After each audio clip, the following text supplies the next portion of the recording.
अस्सलामुअलैकुम वरहमतुल्लाहि वबरकातुह।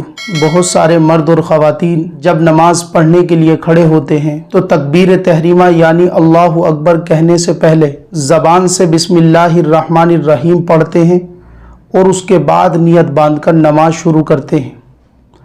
तो नमाज शुरू करने से पहले बिस्मिल्लाहिर्रहमानिर्रहीम का पढ़ना सही है या बिस्मिल्लाहिर्रहमानिर्रहीम का पढ़ना गलत है, आज की इस वीडियो में हम इसी पर बात करेंगे। नबी करीम सल्लल्लाहु अलैहि वसल्लम और आपके सहाबा रिज़वानुल्लाहि ताला अलैहिम अजमाइन से नमाज शुरू करते वक्त बिस्मिल्लाहिर्रहमानिर्रहीम का पढ़ना साबित नहीं है। यानी नबी करीम सल्लल्लाहु अलैहि वसल्लम और आपके सहाबा रिज़वानुल्लाहि ताला अलैहिम अजमाइन जब नमाज शुरू फरमाते तो आप बिस्मिल्लाहिर्रहमानिर्रहीम नहीं पढ़ते थे। चूँकि नमाज शुरू करने से पहले बिस्मिल्लाहिर्रहमानिर्रहीम का पढ़ना नबी करीम सल्लल्लाहु अलैहि वसल्लम और आपके सहाबा से साबित नहीं है, इसलिए हमें भी नमाज शुरू करते वक्त बिस्मिल्लाहिर्रहमानिर्रहीम नहीं पढ़नी चाहिए। बाद लोग नमाज शुरू करते वक्त बिस्मिल्लाहिर्रहमानिर्रहीम जो पढ़ते हैं उनके जहनों में एक बात है और वो बात ये होती है कि बिस्मिल्लाहिर्रहमानिर्रहीम को हर अच्छे और खैर के काम से पहले पढ़ना चाहिए। तो चूँकि नमाज भी एक खैर का काम है, एक अच्छा काम है, तो वो बिस्मिल्लाहिर्रहमानिर्रहीम को पढ़कर इसको शुरू करते हैं। लेकिन जब नबी करीम सल्लल्लाहु अलैहि वसल्लम से और आपके सहाबा से नमाज शुरू करते वक्त बिस्मिल्लाहिर्रहमानिर्रहीम का पढ़ना साबित नहीं है, तो अब अगर हम बिस्मिल्लाहिर्रहमानिर्रहीम को नमाज शुरू करते वक्त पढ़ेंगे तो ये बिस्मिल्लाह का बेमौका और बेमहल इस्तेमाल होगा। और जब किसी चीज़ का इस्तेमाल बेमौका हो, बेमहल हो, तो फिर उससे रोका जाता है।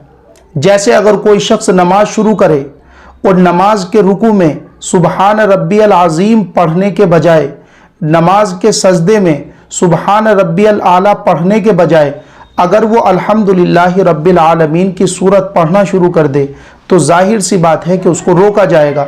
अगर वो सामने से ये जवाब भी दे कि मैं सूरह फातिहा इसलिए पढ़ रहा हूँ कि ये उम्मुल किताब है, सूरह शिफा इसका नाम है और बड़े फ़ज़ाइल, बड़े अनवारात व बरक़ात इस सूरत के हैं, मैं तो इसको इसलिए पढ़ रहा हूँ, तो जाहिर सी बात है कि आप उसको यही जवाब देंगे कि सूरह फातिहा के फ़ज़ाइल, सूरह फातिहा के अनवारात व बरक़ात अपनी जगह पर मुसल्लम हैं, लेकिन सूरह फातिहा का रुकू में, सजदों में पढ़ना ये बेमहल और बेमौका है, इसलिए आप इसको गलत ठहराएंगे और उसको मना करेंगे।